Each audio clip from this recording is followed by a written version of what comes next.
My name is Chris Claremont. You're watching Omni X-Men. Yeah, you're so right, Chris. Yeah, we are. Yeah, you're right. This is Omni X-Men. This is Tuesday. This is the show where we're talking about every single issue that Claremont wrote. We started at Giant Size X-Men, working our way. We're at issue 162, folks, today. And that means I'm hanging out with the hype button here himself. Oh, are we doing Legos? Are we not doing... Get out of here. Damn it. Get the little... John, Big Daddy Ross, you threw him off. I know. I saw that. See? You say Legos, he's going to show up with Legos. Yeah. So pumped. Yeah, man, it's good. It's another Tuesday. I'm excited. A lot to talk about with this issue, and my first time reading it, 160, what is it, 162? Almost said 163. Can't wait to dive in, man. Yeah. Look forward to it. Yeah, and so we brought a banger of an issue, so we had to bring a banger of a guest. The guy, I jokingly say this guy's good at everything. He puts a lot of pressure out there because he's like, the TikTok slays it, Instagram slays it, crafts, holy crafts, man. This guy's the craft king. Sets the bar pretty high, yeah. He sets the bar really high, so you and I, we got to be on our toes because this is the one and only Albert Loves Comics. Oh, hey guys. Hey. Wow. Albert. I'm usually in the chat. What's going on over here? This is weird. You're like, is this thing on? Hello? You, sir, are an inspiring social media advocate, man. You put stuff out there and I'm like, okay, I got to up my game. Every once in a while, I'll even make a video and I'll be like, this is me doing my best Albert impression. Like, I'm doing my Albert version here. Wow. Thank you, John. You know what it is? I have a lot of I feel like I have a mental disorder. I get obsessed with things and I can't pull out. So like I literally was just making a t-shirt literally just a second ago. And it was taking a long process. So I threw it, I gave it up. But I like sharing it. People like you support, my craze. So I'm sharing it. Hey. I mean, I'm sitting here. I've got Albert bookmarks. Of course, I have the Magneto one is in the omnibus. Yep. The Doom one is in the book I'm talking later with that Justin guy because we're talking a similar X kind of title here. But I got Doom over there representing that book. You're amazing, man. You are awesome, and I'm so thankful to have found you in the social media world because you really do enrich my enjoyment of this stuff. I appreciate it, man. Thank you very much. I appreciate it. Yeah. And then there's Justin. Hey guys. I'm taking shots tonight. I'm shooting tonight. Love it. Justin, love it. I mean, I'm super excited because not only do we have a really exciting issue to talk about tonight, then you and I are jumping over to JP Budget Collecting after this to talk about Jeff Lemire's Black Hammer universe and their version of the X-Men, because we get the unbelievable Unteens, which is his miniseries that he did honoring Claremont in a lot of ways. So it's kind of a fun night for you and I. Yes, big time. That's why I told you I have a nice pour here because it's going to be, might be another long night. So I'm trying to stave off. I need to stay a little bit more sharp. So let's say some hellos to the people in the chat. Then we're going to get to know Albert a little bit. His links are all down below. So while I'm saying hello, if you want to click over Instagram, YouTube, whatever, and subscribe, it's Albert Loves Comics everywhere you go. Yep. I appreciate it, guys. Tailgater, John Big Daddy Ross. How you doing, sir? Mr. Ross. The Jackson Roy Kirk himself. Good to see you. We got Candace. Candace did a great show the other day talking with Haley, the Shy Comic Girl. Yeah. If you missed that, that was show. A great team up, and I need more of that in my YouTube. Agreed. You got Paul the Big O. What is going on, Paul? What's up, Paul? My man, Whitewell Comics. Hey. I don't say that about you. I never. But it's good to see you. Love it. How you doing, Al? Chet Scotland, good to see you. Chet, there he is. Your book's on the way. I got X-Men fan of all X-Men fans. Good to see you, man. The pro. We got Captain Comics, ahoy to the mates and the mermaids. Good to see you. What's up, Cap? Matt from Comics by the Bay is in the chat. Good to see you. And nice. Yeah, get off my case because otherwise I'm going to be late for your show in an hour and 10 minutes. That's right. That's real. I want to remind you all to stick around at the end. Justin and I like to give stuff away, and so does this guy. Actually, now that I think about it, Albert gives a lot of stuff away too. I'm down to do it. We are doing our big giveaway at the end of this omnibus. The way you get entered to win is to stick around to the end and either make our guest laugh or answer trivia questions correctly. We're going to be asking questions about issue 161. So if you got your omnibus out and you're keeping a track, make sure you're on issue 161. And we're looking for correct answers and we're looking funny answers. So get on the list so that you can win some fun stuff. Oh yeah. All right, Justin. Yeah, you got some good questions for us. Yeah. So Albert, first question for you. Well, let me change it up here. So I'm going to start with, if you could choose one mutant superpower, what would that superpower be? This is the classic X-Men fan question, of course. Yeah. I have thought about it a lot. There was a show, Heroes, that kind of got it. I would like to control time.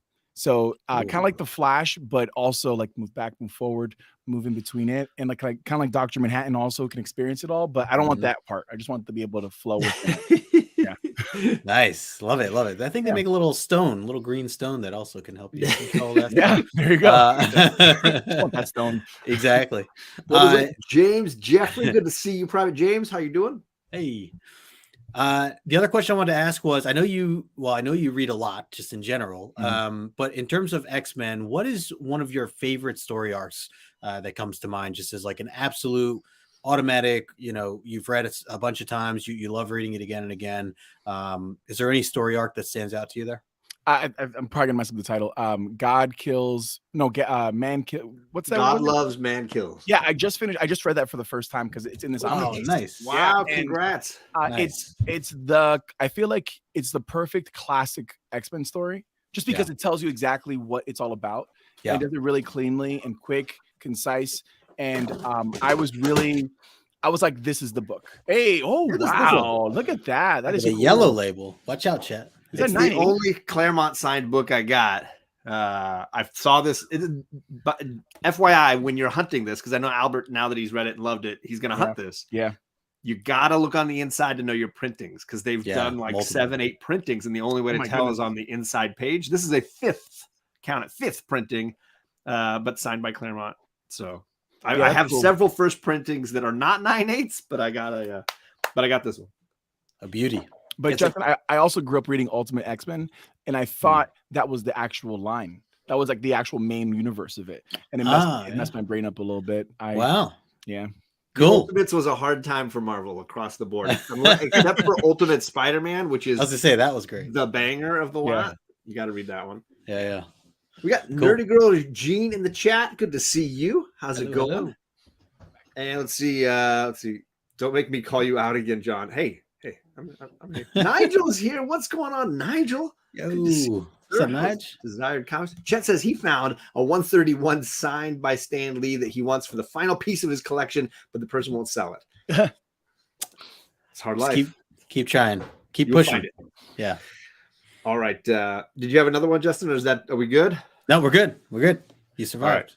So make sure you're following Albert. The links are down below. We're going to dive into this issue. Albert said right when we jumped in backstage, he was like, I picked a really perfect issue, because his Instagram today commented on like, who's your favorite X-Men and why is it Wolverine? And I was like, oh, that's perfect for the book you picked tonight, because we get a Wolverine focused issue here at 162. Oh yes, with this dominatrix cover. Justin, when you saw this cover with he's being like arched back, she's like grappling from behind. There's spider webs here. What were your thoughts on this cover? Yeah, this is very intense, this cover, and while it does seem busy-ish, it's still very clear, like in terms of recognizable, like. I've seen this cover, every time I go to a shop, I feel like I see this cover. It stands out to me. I've never read the book up until this week was my first time reading it. So I was always curious, like, what the heck's going on? What is it about, other than, the alien vibes that we've been getting with the Brood ever since the Brood have been introduced here. So, finally getting to dive into this. I think that the cover fits the book very well, just in terms of the description. Like I said, a little noisy in terms of just what's going on, but it really doesn't take away from anything. I think it's very accurate to what this book represents. So yeah, I dig it. Albert, what are your thoughts? I agree. I think it could have been better. I hate to say that. I'm not an artist, so it's like I feel like an asshole just like saying stuff like that. Critiquing the art. You immediately think of that artist. Like, sorry, man. Sorry, I hope you're not watching. Yeah. But I think that all right, so Wolverine on his knees begging, what a great image. And then the background, it kind of gets lost in it because the colors, or maybe it's like just too vivid. So I think if the background was a little bit more dull and a little bit more boring, maybe darker, then it would have been a bit more just like eye popping. But it's a really they just missed it. They just missed a great like 5 out of 5. Yeah, that's fair. I'm with you guys. There's a bunch of great Brood covers, and we're gonna get a really good Storm one here in a few weeks. This one just isn't it for me. It is a little bit like that. I don't know if it's the perspective or the angle that they're going for here. The kind of bulky, fat-looking Brood behind him is not really working. Like I can't quite get the shape of him or her. I do like the color. I like the X-Men covers that use purple and pink tend to whale for me. Like they tend to be the best. And there's definitely a good use of that color here.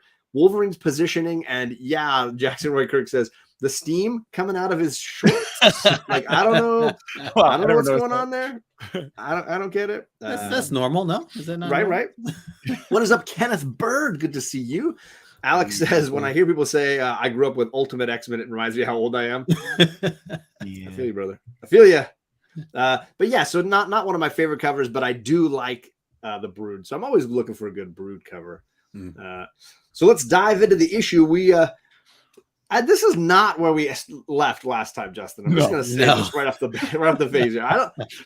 Last time we were in the spaceship and we were talking, and then Lilandra's sister showed up. Deathbird shows up and captures the X-Men, and now we're like running half naked through an alien forest.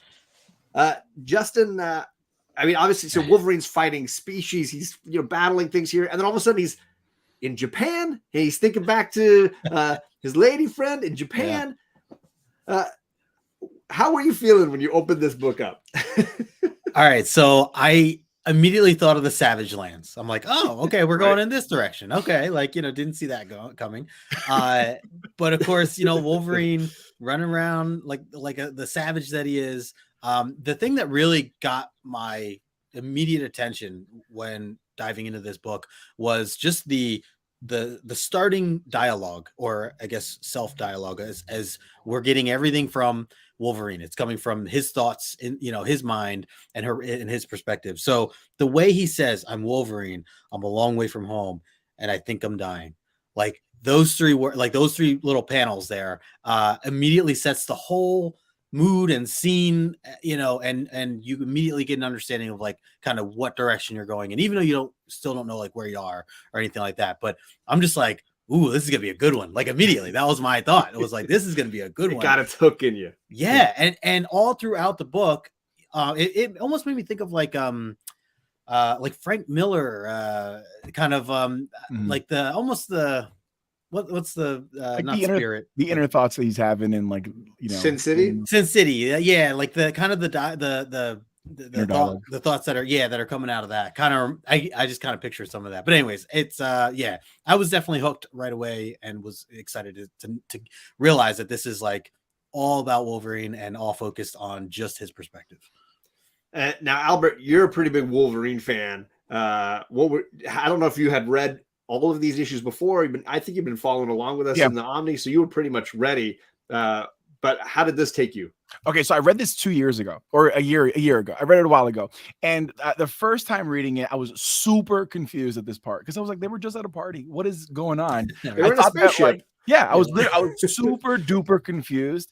But I think that if you read this issue like just alone, not reading any of the other stuff, it is the greatest way to start a comic. Just like Wolverine ripped apart, what happened to his clothes. You have all these questions, and like Justin said, the first 3 boxes are just like so engaging. You're just like, what is happening? He is in this weird place with like pterodactyls and stuff. I'm hooked. I'm ready to go. And it's Wolverine. He's gonna fight people. This is great. I love this intro. And also, like the pinup is a beautiful 1-pager. It's gorgeous art. Yes. Justin mentioned like the Savage Lands. For me, it took me to a different issue. It took me to the issue where he gets his clothes ruined and he attacks this guy named Fang and steals his outfit. And I was like, oh, we're going to get Fang in this issue. He's going to steal his outfit again. Spoiler alert, be ready. Yeah. All right, so he gets blasted in the face by these weird, I don't know, like smoke things, this alien that he's fighting. He flashes to Japan. And he's thinking like, oh, I'm with my girl. This is great. I'm a cowboy or something in Japan. Makes sense. Then the Brood show up in this dream fantasy thing and blast his girl and her horse. Gone. Poof. Really just instantly killed. He's now back to the present. He's changed outfits again. He's in the bare-chested thing. He sees the Brood. They're shooting at him. He's running, dodging, fighting. This to quote our guy there, it escalated pretty quickly. Albert, I don't know how you felt about this transition on these pages. Like, yeah, how quickly do we have to wait for an action scene? Like right off the bat, right? He's like, "Oh, this is so nice! Boom, boom, boom!" Like lasers from the sky. This is great. I love it. It's cowboys and aliens, right? Oh, here you go. Yeah. Justin, I don't know where your mind was when it was like, wait, he's a cowboy. He's in Japan. No, he's shirtless. He's on a planet. He's fighting the Brood. I don't know what's going on.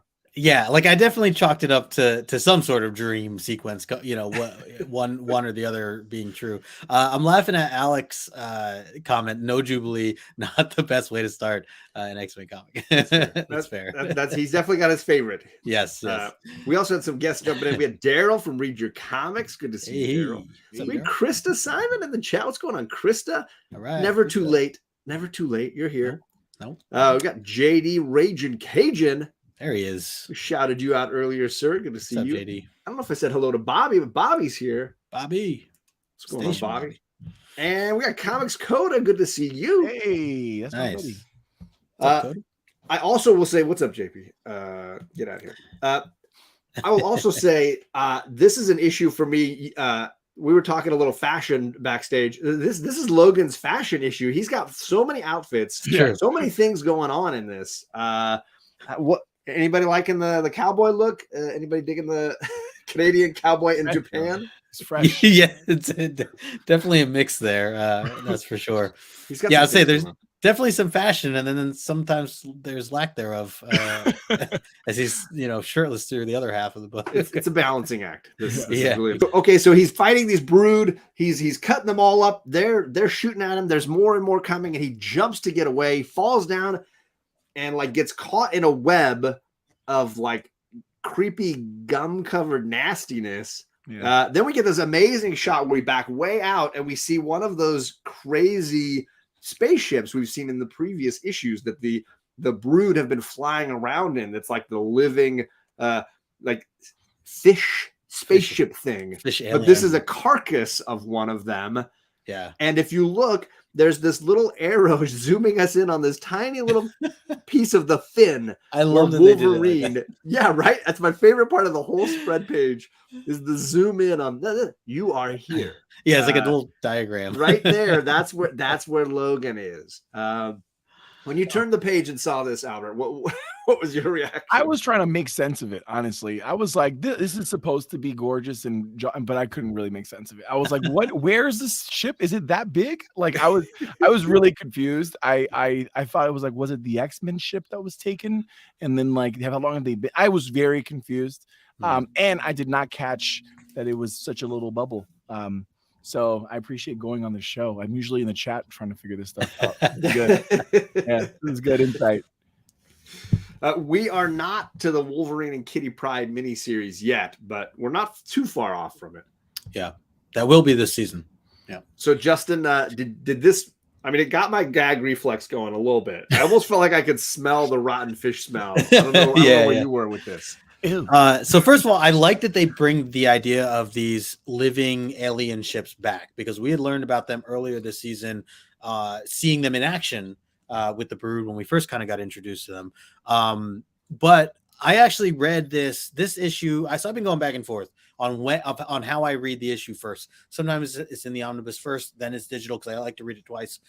Or sometimes I'll do digital depending on my schedule if that just is more convenient, and then I'll read the omnibus. So this time around, I did read it digitally first, and I feel like I'm happy that I did. I liked the experience reading it because I know we've talked about this. I feel like you say this a lot, which is kind of a cool perspective on digital reading, that you feel like it adds a lot to your enjoyment that first time.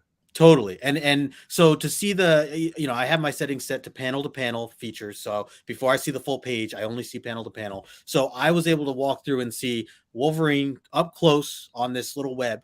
And then again, a little bit further. And then again in this, mesh of things. And then the big picture. So it was just a little more helpful to me in terms of like just grabbing an understanding of what was going on. And at the same time, it still hits you. I will say it is cool to see it laid out, as like a dual page as well. Let me blow that up real quick. Yeah. So that is also very cool. So not to take away from, the physical, like very, very cool to flip to that. Like I said, on my second time through, but I'm kind of happy that I read it through the first time digitally ultimately. But yeah, so overall, love the scene. Thought it was really cool. And just him hacking away, as you said.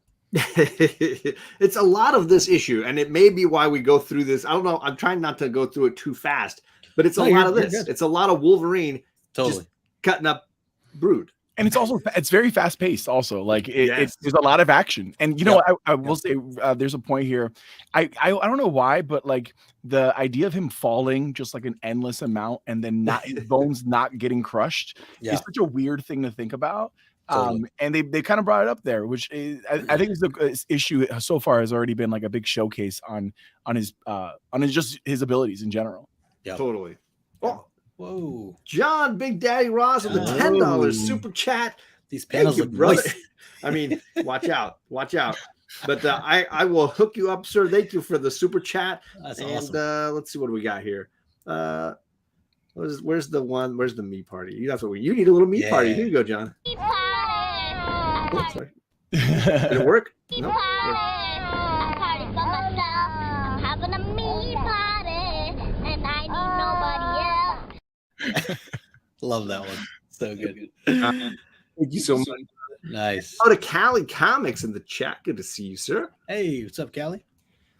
All right, so let's trudge along here a little bit, and we got more fighting with more Brood. They're chasing him, and there's like a weird Brood spider thing coming down to get him while he's stuck in the web, and he flashes back. We get another outfit, folks. Look at this thing. It's like a disco popped collar. There's almost like a necklace coming down. Wolverine is thinking back. He's remembering, how did I get here? I don't feel like myself. I'm a little bit out of place here. I was on the spaceship. He shows you the spaceship. And then Deathbird showed up. She spread her wings and blasted us all with something, some ray or something. I can't figure out where I am or what's going on, but I think I'm back to where I was. I also don't remember him ever getting this outfit, but it's stellar. Yes. Another fashion statement from the man himself. But at least now this was the page I needed for me personally. Yeah. We are actually in a place in time now. I know, like, okay, that's where the last issue ended. This clearly is after that, and something has happened between that moment and the moment where we are. I needed this ground. I don't know about you guys. Justin, did you feel like this was the moment you needed to ground yourself a little? Totally. And I could see where, for someone new that's never read any of this and maybe just jumping into this particular issue, this would help very much just in general. So, it gave you a little bit more context as to where you are timeline wise.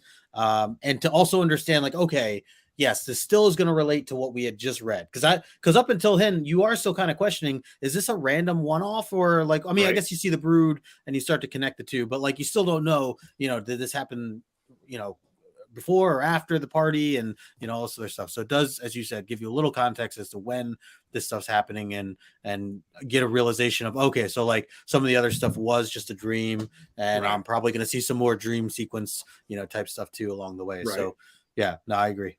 Albert, did you feel like this was catching you back up at least a little bit, getting you where you needed to go? So at first I was like, is this another fake memory? Like, was this another, are the broods going to come in? So I went back and checked. Like, I went to the last issue and Where was I? What happened before? This is a little crazy. But yeah, my biggest takeaway was the outfits. Agreed. That was this Storm looks great. What's up with Cyclops? He's got a question mark on his arm, on his sleeve. I love the outfits. I think there's another panel that's coming up soon. That's more. It's coming up. I love the comments in the chat. They're saying it's his Elvis getup. He's dressed like Elvis. There was it's Black Tom. He looks like Black Tom. It's Tom Jones or Black Tom. I don't know. Definitely some people saying it's Elvis. They were all wearing those outfits on the last page of the last issue. There you go. Yep. Velvet Wolvie. He's in the velvet. Disco Logan. There you go. Chaos and Comics in the chat. Good to see you, sir. I thought this show got canceled. No canceling going on here. Thanks to YouTube, we're good to go. Can't get rid of us like that. Yeah. Thumbs up to Dave Cockrum here and his artwork. Absolutely. So let's jump to the next panel here. More memories. Wolverine is questioning, wait, what's real? What's going on? I'm talking to Carol Danvers. This outfit's looking great. Now everybody's outfits look all shredded. Everybody's wearing shredded outfits. He's kind of skipping around in time. Now there's some big event and everybody's like dressed up fancy, but he doesn't feel right. Something's messing with his mind. He can't figure out what is real and what's not. There are like brood carrying people away, but then there's like a gala and everybody's dressed fancy. I will say the mind games were used really well for me at this stage. I don't know how Albert, what were you feeling about like, because they give you the like curly Q bit around the edges of all these panels. The panels are like buffered a little bit like a dream. Yeah. Did you feel like I think this is great. Lost? Yeah. Well, I think about like in the Dark Phoenix saga, like there was moments where Jean was like kind of going crazy, and like this was done even better than that, right? This was like really clear, like he's going in and out, and when Carol Danvers goes away, you can almost see it. Like I kept visualizing this as a TV show and just thinking like, wow, this would be so much fun to play with, like just to see the transitions from reality to being in there. But again, these outfits are sick. Like I Storm looks like it's a regular day anyways though. But the Colossus one is elite. He looks like a Power Ranger. What about you, Justin? Were you getting like some vibes of Insane Asylum going here? Yeah, I mean, I will say I was definitely questioning from this point on what was real, what was not, what was a dream versus what like even this stuff. Like I was, we see the party or whatever, and he has his hands over his face and he's questioning what's going on, and he's questioning like, why is no one freaking out? Why is everybody acting weird? So I wondered if it, was that all that real? Like I think it was all real, right?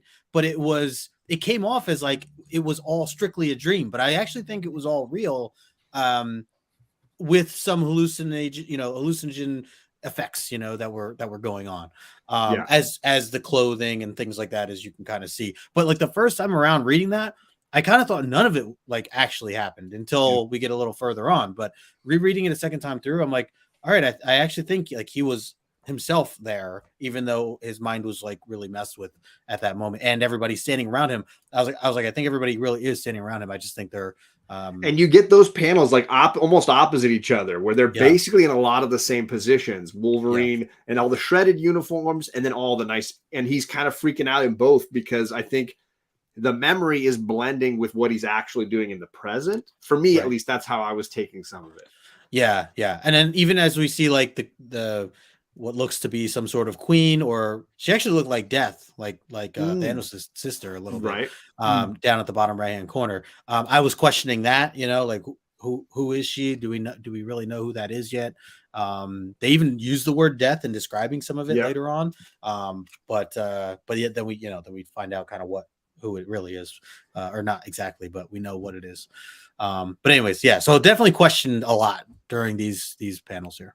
Bobby is calling out that there are specific aliens in the background from other movies like War of the Worlds. And it's Veronica Lodge. Yeah, I got you, girl.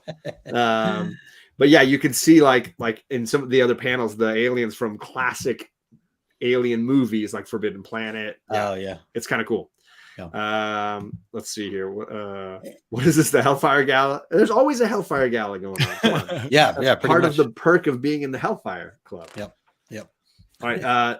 There we got Kitty Pryde being taken away, and she's freaking out. Wolverine's trying to figure out what's going on with her, and this giant queen seems to be like stabbing or puncturing them.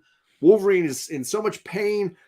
He comes back to the present where he's still in the web, and some aliens are coming, and he's like, no, this is not how I go down. This is not how it happens. And he just goes into it. And that's nasty, where it's like dribbling all over his chest. I don't know what that is. I'm hoping it's blood, but I don't know.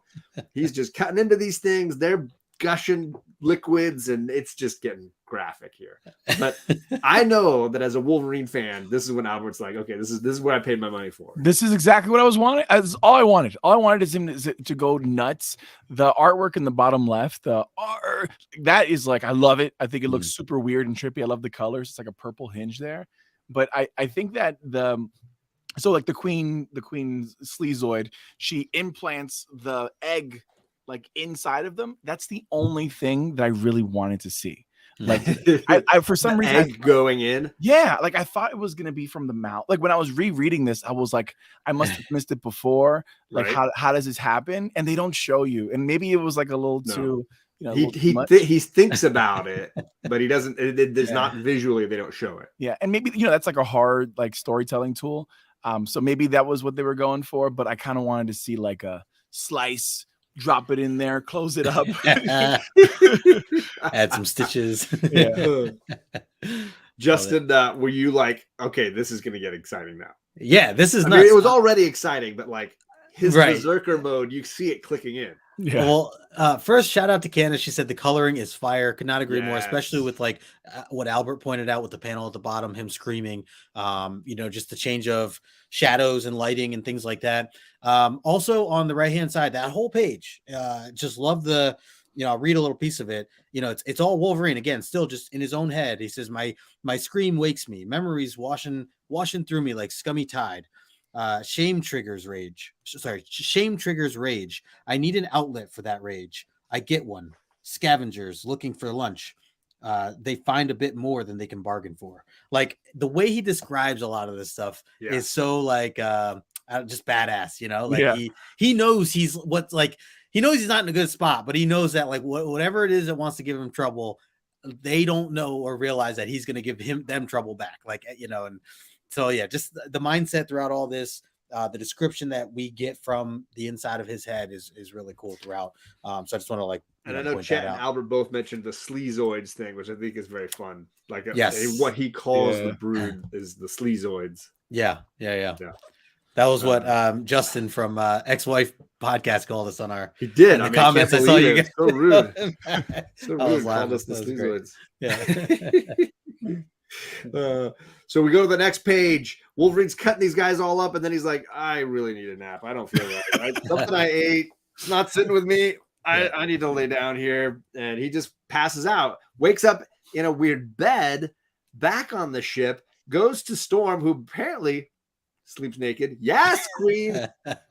And her attitude is, seriously, dude, we'll just call a doctor. Like, just chill. Just go back to bed. She treats him like your 5-year-old come with a bellyache at like 7 o'clock at night. And you're like, you're fine. Just go lay down, get a drink of water, go lay down. And then she's like, there, I have her drinking her tea. She's just like, I need my tea.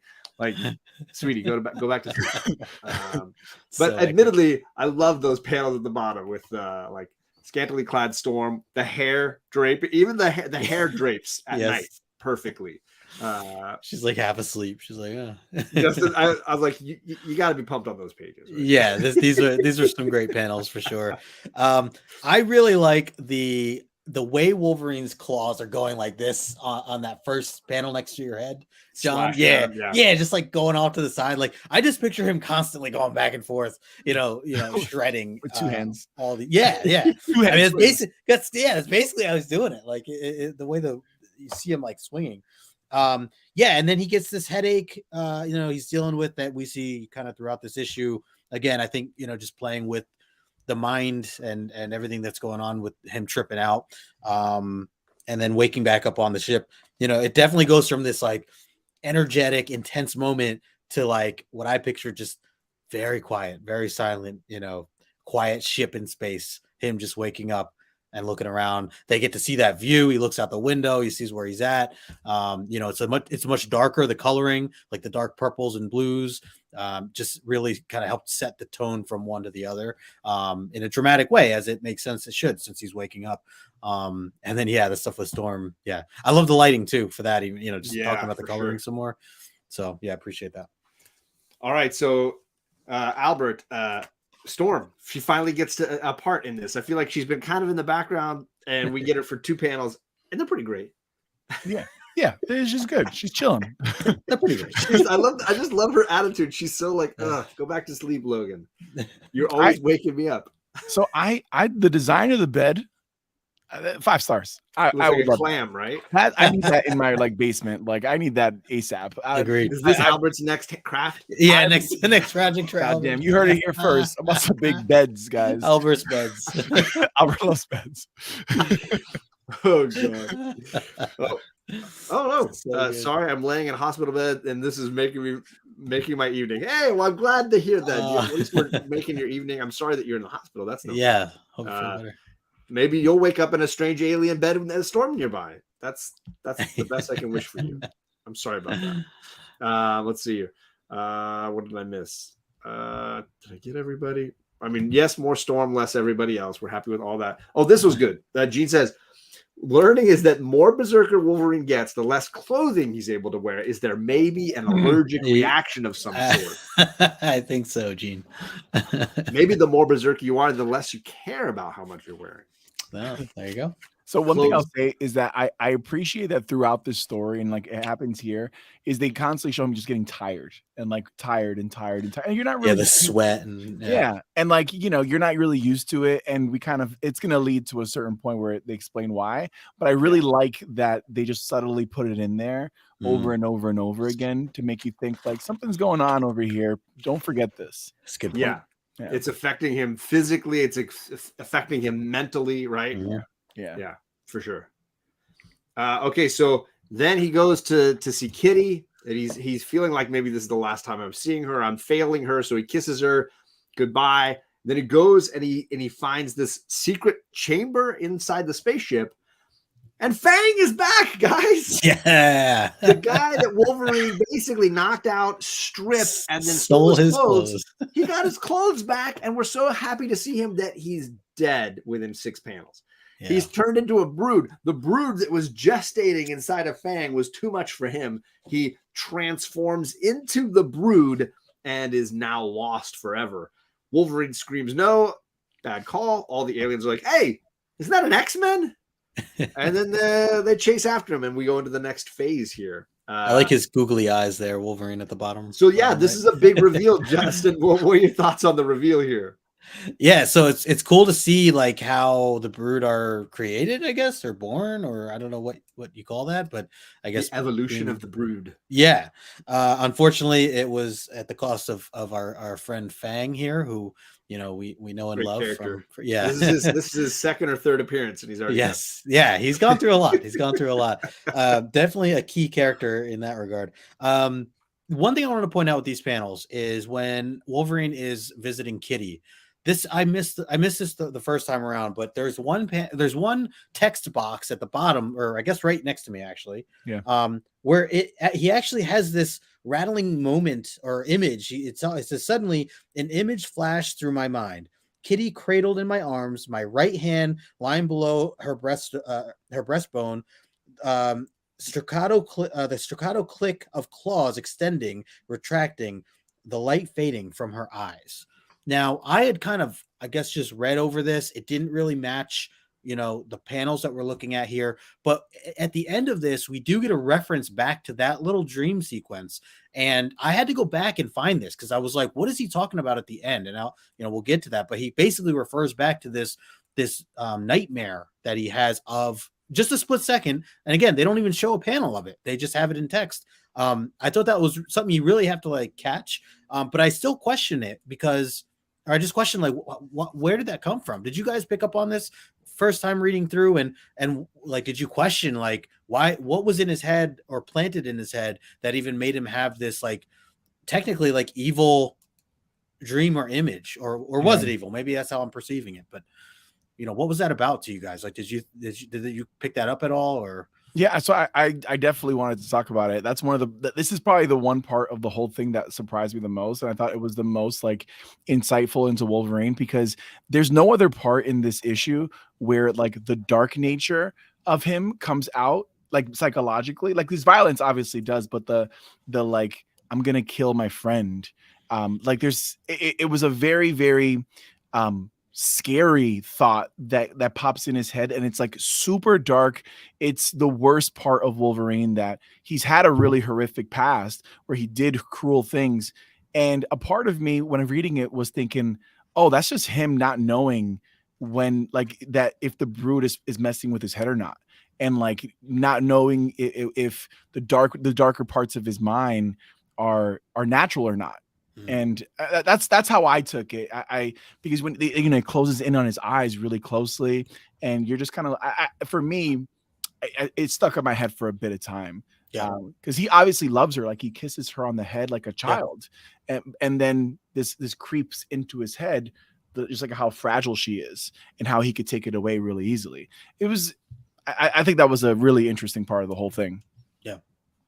And I can't remember back to when I first read this issue. I was telling Albert it was probably in a classic X-Men issue, so I don't know that I caught it as much as I did this time around. Mm-hmm. And I always took it as something to do with his subconscious trying to wrestle with things that he knows are true, or worries and fears could be true, and that he would end up having to, if she were turning into the Brood, take her life so she wouldn't become such a beast. Yeah, so there were all these sort of pieces blending together in his mind, as far as I took it. Yeah. I was curious. Great catch. Yeah. And the other thing too, and as I looked at those panels, immediately after reading that little text box that's right next to me, I look at the picture next to that and I go, oh, what is Professor X doing here? I'm like, is that just the eyes? It could totally. That little bit of hair is all they gave you to let you know. Professor X has definitely given that look before. I'm just saying. He's definitely that's his look. That's a standard. And you don't see any hair. You just like, that could be shadow. I'm like, this is random. Okay. Yeah, yeah, exactly. Chet's telling us about other times Fang died. So he dies again. Apparently has extra lives. Oof. Yeah, I read it too. I did not remember Fang appearing, but part of that was playing. So funny. But I think what's cool about this specific like showing of Fang's death is like he's thinking, oh, these are gonna happen to all my friends. Like all my buddies are gonna go through this horrific transformation, right? And then it. But this is after. But this is before he sees that. This moment. What do you mean? This is before. This is before he sees Fang. What happens to Fang? He doesn't see this. As he's kissing Kitty, goodnight and moving on, he has that nightmare that he's going to kill her. Then he moves on, and in the next panel is when it's hard to know the chronological order of these events. I do think that they kind of are all blending together in his mind, and we don't know specifically where they fit and in what order. But he clearly knows, or fears something is wrong with her that would require him to deal with it. Right. Yeah. All right. Well, then he wakes up. He's back on the alien world, being hunted again by the Brood.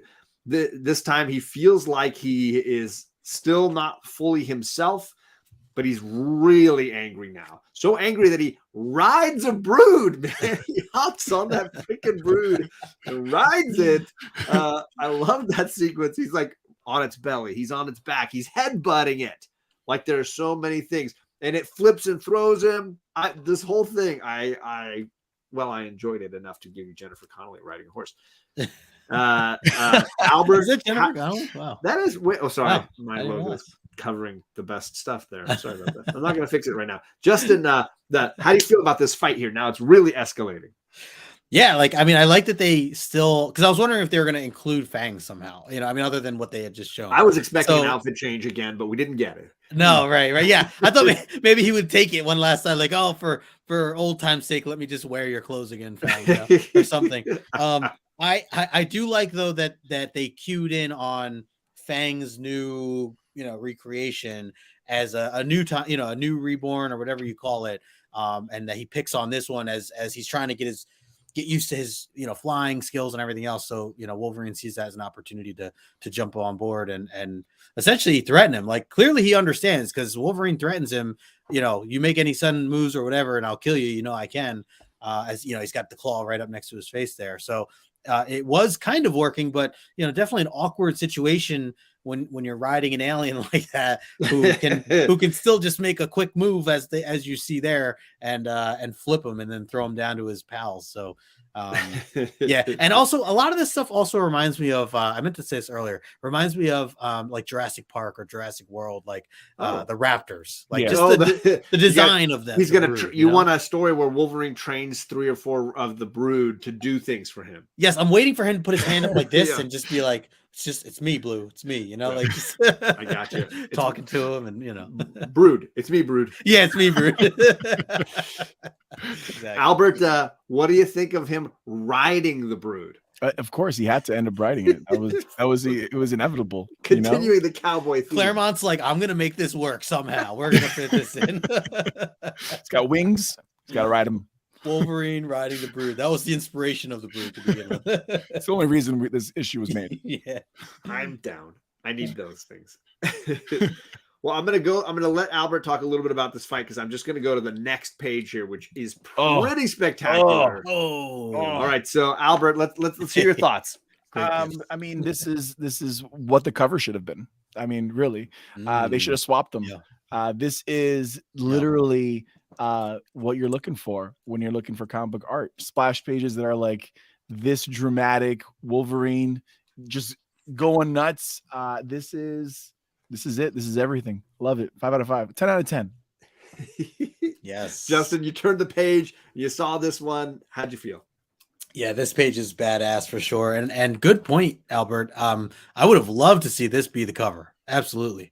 And I do think, as you mentioned in the beginning, they were like just off with the opportunity for that cover, and it's too sexual. I think that's what it is. It's like, I still appreciate the cover and everything, but this is like, this knocks it out of the park for sure. So yeah, just seeing him tangled left and right, he's taking on multiple Brood, and very cool stuff. Yeah, awesome. Yeah, totally agree. This was the juice of the story right here. Shirtless, scrapping Wolverine covered in scars, and awesome.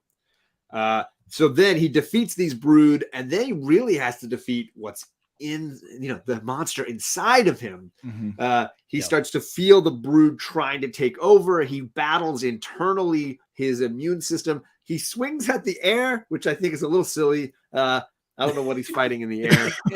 The spirit of the Brood. I do that every morning, John. So. That's how I got it. It's very the spirit common. of the immune system that's defeating the Brood. That's the real cure for COVID. I don't know if you know that. And then he ends up with this really great face mask, body peel thing going here. Yeah. That he has defeated the Brood, but is still somehow coated in the Brood on his skin. Realizing now, finally, getting his mind straight, figuring out where he is, what's going on, and deciding, okay, I defeated the Brood that's in me. Do I have time to defeat the Brood that are in all my friends? Dun, dun, dun. Mm-hmm. Cliffhanger ending here. Albert, how did you feel about the cliffhanger? I loved it. I think that this is a really good Wolverine. Just like, I love that it's a focus. It gives you, he is struggling physically, emotionally with a sickness. He doesn't know what reality is, and he just doesn't give up. He powers through, and it concludes with him back to 100%, and now he has to go save his friends. Like, this is why people read superhero comics, right? Like, you want to see he's going to win at the end of the day, but now he has to face like the obstacle of how to cure his friends when there's literally nowhere to even start. Like, where is he going to even start? Is he going to wake them up until they might even be transformed? Like, this is why I love superhero comics. Justin, that sequence when he's dealing with the creature inside of him, that art is pretty killer.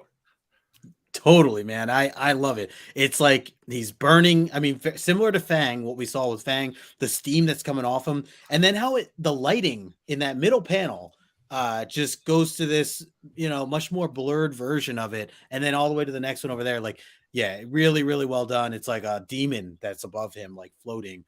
I love that. One thing I wanted to point out here, and this goes back to the page before this, the splash page that we were talking about, going into this page right next to you, the panel right next to your head, John. Last panel says they do their best. Actually, even I'll read in the moment before that, talks about it says, brothers, look, I sent you. He throws them down to his friends. Wolverine, how nice of you to drop in. Take him, hunters. But if he resists, kill him. And then we see the big cool splash page that you had up before. And on that splash page, it says they do their best, period. And then on the next page, right next to your head, it goes, I do better. Freaking love that, man. We didn't touch on a lot of, but there's a lot of little, like anyone who hasn't read this, and if you're just following along, go back and read some of the copy that goes on, some of the mindset that he has through this. You did a great job at the beginning comparing it to like a Raymond Chandler, like noir detective kind of voiceover, or an old Western voiceover. It definitely is like the man on his own telling his story. Yes. And it has that weight, right?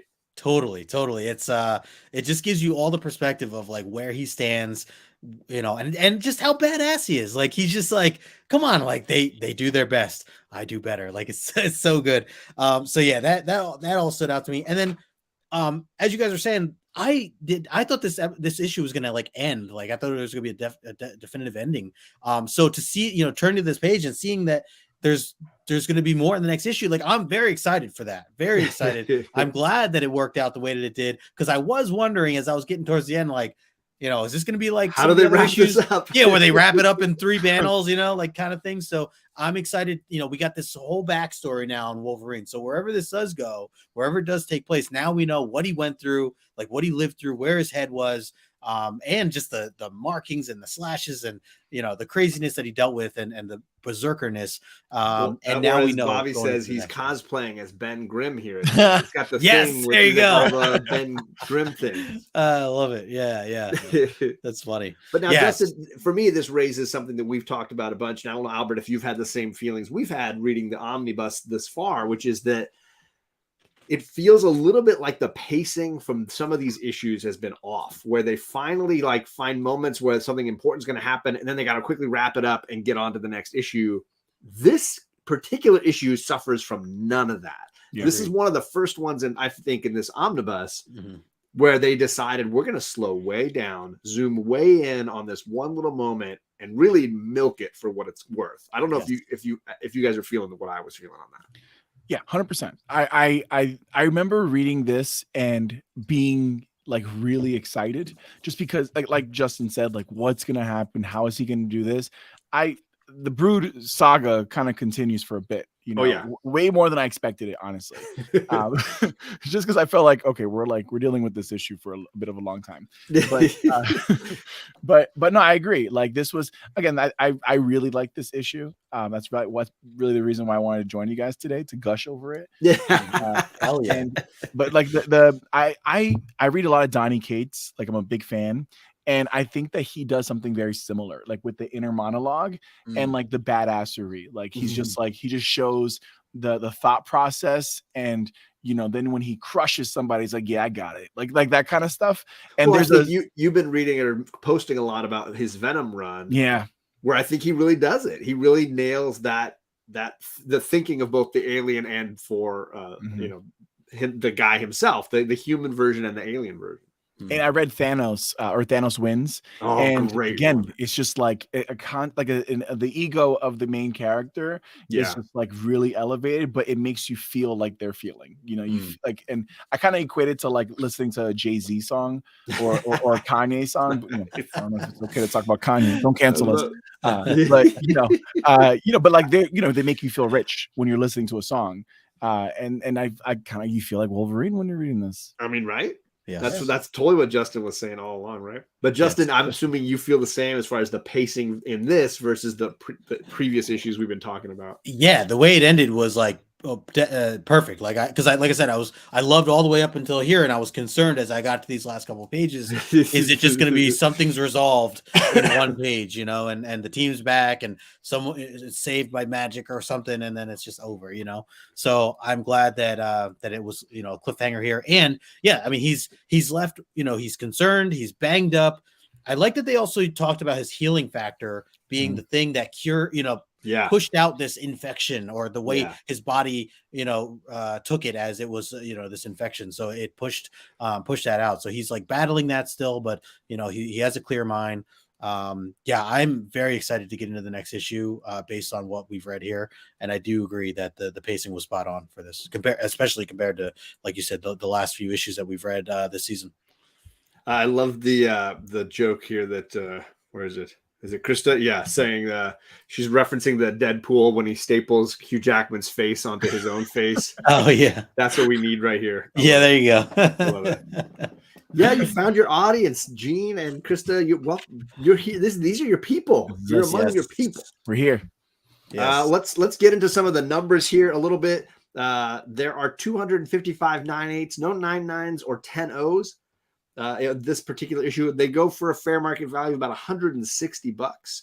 The drop off isn't too steep. A 9/6 about $100, and a 9/4 $70. That's about where they're at. It looks like close to, let's call it 500 issues in that 9/8 to 9/4 range, near to about. This is Wolverine's second solo story right here. The debut of the Star Sharks, aka the Space Sharks. This is what they told me online, and I was like, I don't even remember them being labeled Star Sharks. And we had sort of seen the space. So I'm not sure which species they're calling this, but they must come up later on, I suppose. Yeah. But I did mark. I couldn't find anybody that mentioned it, but this is clearly the first time we understand how the Brood reproduce and what it is that they wanted from the X-Men. That whole idea of their plan, or what it is they do physiologically. This is the first time we've seen any of that. Yeah, right. So that seems way more important to me as the Brood fan. And then of course, the reappearance and death of Fang. Kind of big stuff there. Constantly living and dying. He has his own clothes. Right. That's what is up, TM Nerdy in the chat, and Chris Lost in Comics.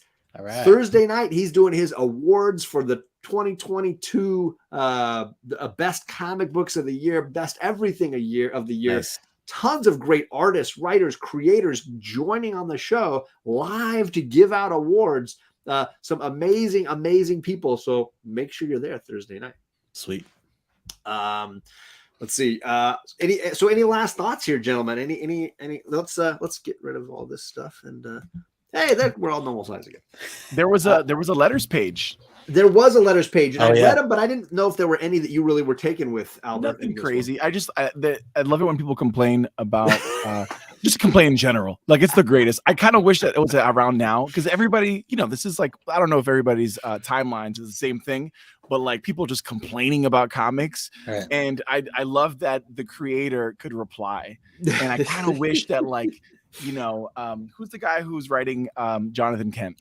Tom Taylor. Yeah, I wish Tom Taylor just had a letters page. Be like, hey, he has Twitter, which ultimately is a more rapid timeline for the same thing. Yes. But the previous issue had a letters page, and I joked with Justin a little bit about how there was a letter kind of teasing them about a plot line they didn't like, and in the response, Claremont said something along the lines of, this isn't the meanest death threat we've received. And in my head, I thought, see, they were receiving threats for the way they took the sort of white bread X-Men of the original series into this new era. They were getting threats, and I think that can't be overstated. The fact that, has comics really changed that much, or do we just have bigger megaphones to hear every little thing now? Because it feels like it's kind of still the same. Yeah.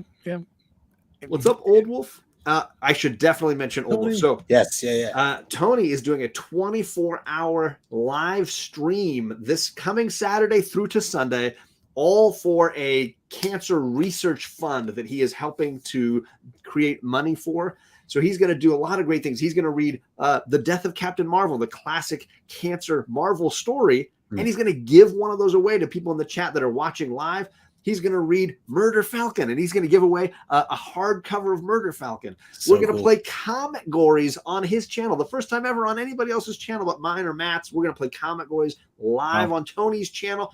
We're bringing back Lame or Frame with Just a Rican. Yeah. Lots of great stuff happening over on Tony's channel. All you got to do is be there and occasionally donate a little money to cancer research and get yourself on the wheel to win whatever prize is happening that hour. So lots of giveaways. Great cause. You want to subscribe to the Old Wolf 65 YouTube Definitely. channel. 24 hours. Yeah.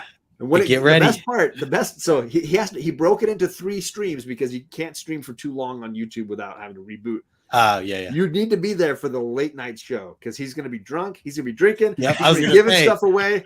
I can already see it. Buck wild past a certain time. So just be there for all that. I love it. That's really cool. So yeah, this is starting at Saturday at 7:00 in the morning Eastern and running until Sunday 7:00 Eastern. He's going to go 7 to 7, 24 hours. It's technically 3 streams, but they're just back to back to back. Lots of guests, lots of prizes, lots of things going on. So make sure you're going to be there for that. I will definitely be there a bunch. I'm going to be there we're going to talk movies. I'm going to be there talking. We're going to do a little bourbon tasting late at night. And of course, we're going to play Comic Gories. So lots of good stuff going on. That's really cool. And you better get your sleep this week.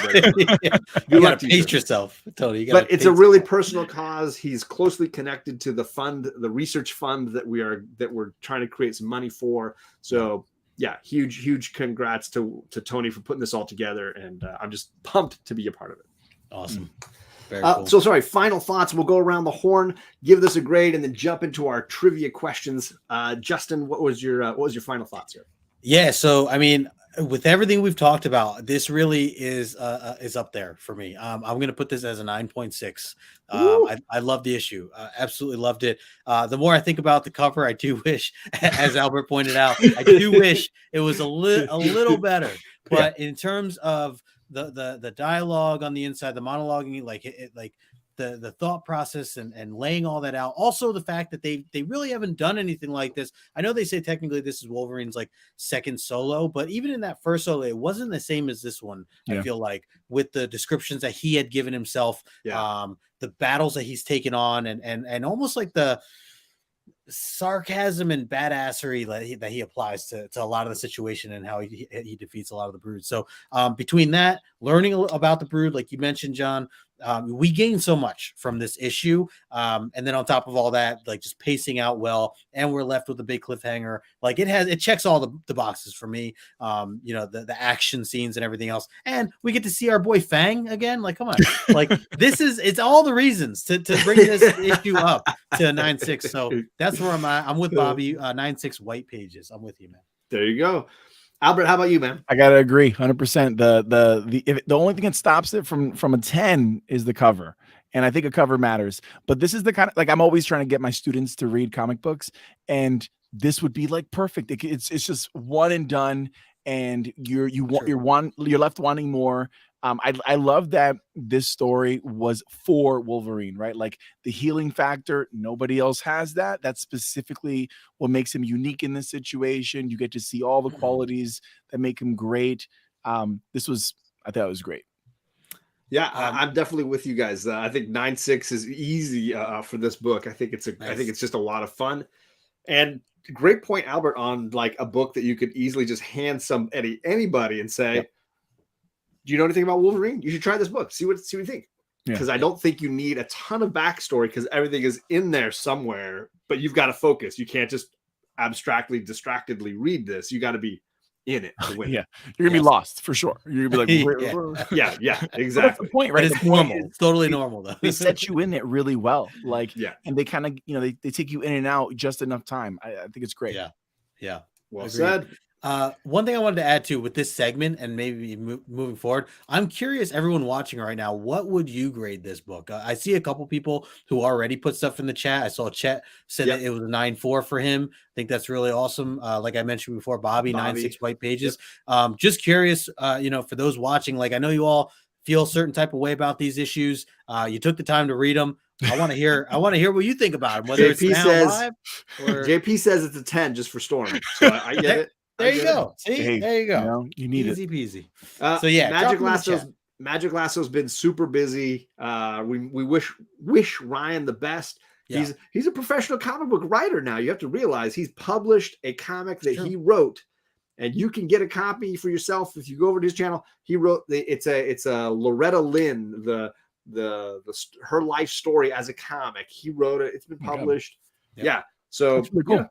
He's not unlike our Albert here with the busy out here. lots of irons in the fire going on over there at the Magic Lasso world. That's really cool. So we've come to the end of the show where we do trivia about last week's episode. You have to be subscribed over to the Justin No Good Comics YouTube channel because we alternate week to week. And next week we're over there for issue 163. So if you're like Candace and you're excited for the next issue, that's where you want to be ready. If you watched the last episode or read the last issue, that's where we're getting our questions that we're going to ask right now, the trivia questions. And if you answer correctly, first 2 correct answers, you get entries into our giveaway that's coming up in June. If you make Albert laugh, funniest ones, you get a chance to get onto the wheel as well. So I've got a little list going here. Justin, did you want to go first with your question? I think your number one leads into my number one pretty nicely. Yeah, sure. I'll kick it off. And again, just a reminder, if you see someone else write the correct answer, write it anyways, because we're looking for 2. Copy and paste. So, yeah. So my first question is, what was Scott giving Storm a hard time about based on the headline of the Daily Bugle last issue? Last issue, they got into a bit of a debate. I didn't appreciate the way that Cyclops was coming at my girl Storm, but as they were arguing, Scott had brought up, he threw something in her face with the Daily Bugle, and there was something that went down that he did not appreciate that made the X-Men look bad. He kind of blamed Storm for it. So what was that, that debacle, or what was the reason, I guess, that Scott was giving Storm such a hard time? But it's nice that they're reading the Daily Bugle. J. Jonah Jameson's reach is far. I do appreciate that tie-in for sure. Right? Yes, I do appreciate that. But Daily Bugle. Yes, Cyclops, man, just being not cool. It's not a good issue for him. Not a good look for him. I see 2 correct answers, I think. Let's see. I know that Tony can't spell Pentagon. Yes, that's fine. But I think I got Chet and I got Tony. Chet and Tony. Yes, the Pentagon fight. 2, yes, the fight at the Pentagon. The incident that went down at the Pentagon from the issue prior. Okay. Other things that might have been upset about in the newspaper would have been his haircut. Not giving John the time of day. I think that's something that Storm should be doing, is giving me the time. Tornado at the Pentagon. Pentagon. So Scott mad that Storm told the Bugle the truth that he sucks. Harsh. Harshin. They captured his bad side. He's got a good and a bad side. Yeah. He was mad at Storm because she failed to get the Diana Ross tickets. Very upsetting. Got out Magic Lasso. Very upsetting. Good to see you, sir. All right, light on the comedy. What do you like there, Albert? I like the what is it? The one that sucks. That he's JP. I love a good Cyclops bashing. Take a shot. Well, you got. Hey, JP, you know your audience now. You are set. All right, my question is about the same sequence. I said after Storm and Scott argue, what is it that Scott threatens her with? He's going to threaten her with something. He threatens to do something. What is his big threat? Scott. I try to open these up a little bit. Try to open it up. Yeah, I know, chat. I know, man. This one I couldn't remember when you first sent me the question. I tried to give you the answer too. It was tricky. No, you did. I tried not to read. I tried not to read the whole thing. Oh, you try to quiz yourself. Yeah. Test myself. Test my memory. Cover my phone halfway. Yeah. You know? Don't look. Yeah. He threatens her that he will keep talking to her. I will keep talking. If I will keep talking, if you keep this up, if you keep this up, I'm going to just keep talking. I am going to keep. That's what you're going to have to deal with. Can you deal with that? Storm's like, whoa. Let me think about this. All right, you win. I don't know if I can handle this. Yeah. Anything but that. Anything. Oh man. That he will make her wear pajamas to bed. Don't play my girl dirty like that. Come on now. Come on now. I know how you sleep, and I'm going to make you wear something next time. I'm going to appear in another X-Men issue. If you don't get yourself together, I'm going to appear in another. Yeah, there you go, Candace. Then you're going to deal with that. Threatens to optic blast her ass. Wow. Okay. Bobby. That's pretty in your face. I wouldn't put it past Scott, but I wouldn't either. Yeah, I wouldn't either. That she will become as lame as him. Ouch. Thankfully, we got 62 joining my man Chet. Chet was the first correct answer, but 62 Lefty Blues coming in hot with the next correct answer. Yeah, he threatens to take over the team again. He threatens her. Maybe I need to be the leader again. Maybe I need to be the boss. Maybe I need to be in charge again. Shout out to Storm. That doesn't go over well. Them fighting words does not go over well. Chet says, keep messing with Scott. Not everybody likes him because his first appearance isn't part of the budget. Shots fired. That's a monetary shots fired. All right. Any of those make you laugh, especially there? Krista Simon, make her wear pajamas to bed. There it is. Krista. You know, she does not like to wear pajamas. She doesn't like to wear much of anything but hair. That's what I noticed. Wind bath. All right. Second question over to Justin again. Okay. My second question is, what did Magneto take with him at the end of the issue? As he was leaving Professor X and Gabby, he basically said, peace out. And he went away. And when he did fly away, he took something with him. What was it that Magneto took with him last issue? There were a lot going on last issue. Bullets were flying. We had the Hydra going on. A lot of crazy Baron stuff. Strucker. Yeah, Strucker. Oh yeah, that's a good job. What was it? I already see the answer. I see the answer 3 times already. Bam, bam, bam. Yeah. Sorry, Krista. First two I see are Tony and Chet. They took the gold. Oh, I love gold. They took his dignity. He's like, I'm taking my dignity and I'm getting out shots fired. He's not that old. He was still walking. They took his box. It depends. You can be young and bald. I'm just saying it's a thing. You don't have to be just because he's bald doesn't make him old. Wow, jeez, that's ageist. That's ageist. So just a freaking Rican and his comics. What is going on, Rob, my man? What up, you guys? I'm a huge Lamer Frame fan. Me too. I missed my Lamer Frame on the Rod channel. Yes, be there on Saturday on Old Wolf's channel because the Lamer Frame is back, baby. It's coming back. It's so great. Good to see I still have my drawings, by the way, Rod. If you're watching, Tony has the one. I did one of Beast, and he made me send it to him. So he's got the Beast drawing I did. I have one. I don't know what you describe it as, but I have a drawing. I'll leave it at that. He took a lot of non-ferrous metals. There you go. We did joke about how gold should be magnetic. Yes. You should not be able to fly gold. Can't pick that up. What is a good point? It's all right. Krista, me too, but my girls always remind me. Third is the one with the hairy chest. So the internet, the internet, Krista. They got you on the internet. First is the worst, second is the best, right? That's not how it works. Cyclops. Oh wait, it's just the rest of the team was hoping. That's what the rest of the team. He was taking away Cyclops.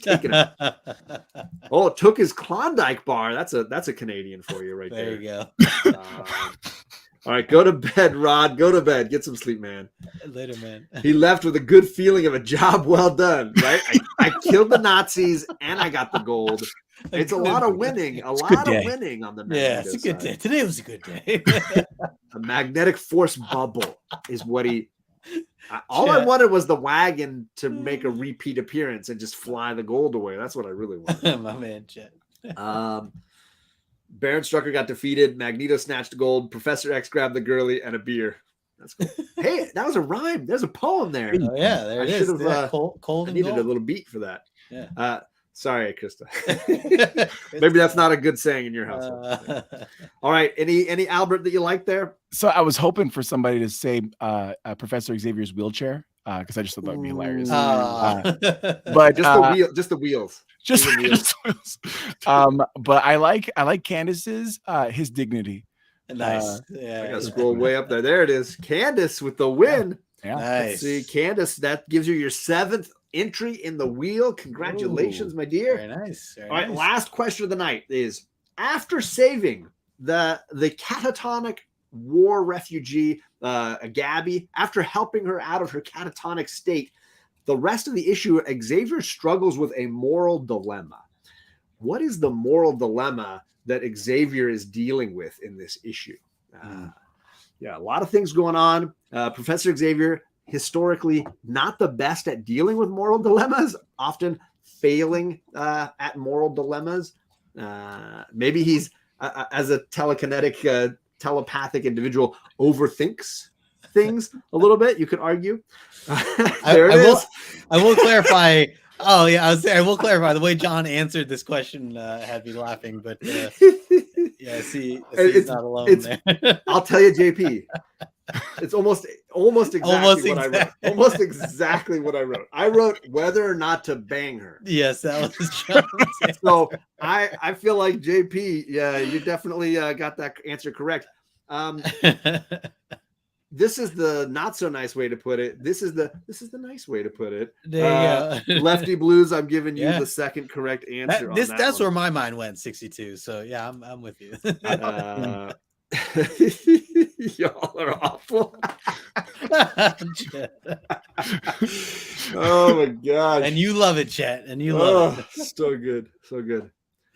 Let's see here. He wants to get into her bell bottoms, but Magneto is always around. And if there's somebody that can keep the zipper up, it's that guy with that magnetism, right? He's like, why can't I get my pants undone? I just realized what an amazing dad he might be to keep, you don't need a chastity belt when you're Magneto. You're just like, nope. Hard lockdown. Hard lockdown. She's like, Dad, I'm 52. Yeah. And I still don't think you're ready. Yeah. Wait till you're done with menopause and we'll talk. Not a lot of comedy answers on this one. I think the real answer was the I honestly thought the real answer was a comedy answer. That works. I was the real moral dilemma, because she that wakes ass up, or not. I was like, that's obvious. She wakes up from her sleep and she's like, I love this guy. And he's like, this is really, she doesn't really love me, but that's not going to stop me. Like, if it feels right, then whether or not to use his psychic powers on her to make her think she's a stripper. That's just mean. Ooh. Man, survive the Nazis to do that. Man. I'm gonna vote for Old Wolf. Old Wolf, the bell bottoms. Got the apple bottom jeans. Nice. All right, nice. Old Wolf. Tony, I think that officially puts you in the lead overall, one above Chet Scotland. So congrats to you, Tony, crushing it. Sorry, Chet. Huge thank you to Albert for joining us. Yes, always a whole lot of fun. We're 3 minutes late to our next show, but I don't really care because this has been just a blast, and I really appreciate you. We're 12 minutes early, I think. I 10:30, nice round number. Just saying. Like I mentioned beforehand, if you search Albert Loves Comics on TikTok, Instagram, YouTube, you're going to find this guy, and you're not going to be disappointed. So, Albert, much appreciated you taking this time, man. Yeah, love it, man. I'm always in the comments, so it's fun being on this side. We appreciate you guys. Likewise. We'll have you on again, man. Absolutely. And as a reminder, Justin and I, we're going to join Daryl and JP over on JP's channel in a second here. We're going to talk the Unbelievable Unteens, which there it is. It's in the Black Hammer universe. And we're going to be talking about a team very much based on Claremont's Uncanny X-Men. It should be a whole lot of fun to discuss. But more importantly, I want to remind everybody to be subscribed to Old Wolf 65's YouTube channel, because I'm there Saturday. Yes. And he's doing a Saturday into Sunday 24-hour stream, and I would really appreciate you all helping get the word out. I'm going to keep posting it on my Instagram. You feel free to copy and paste and repost it. We want to get a lot of people in there and just donate to a good cause and win some free stuff. That's the goal. Heck yeah. So awesome. Thanks, everybody, for coming. And next week over on Justin's channel, link is down below, and we'll be talking issue 163 and see what happens next. Can't wait. Night, everybody. Peace. Good.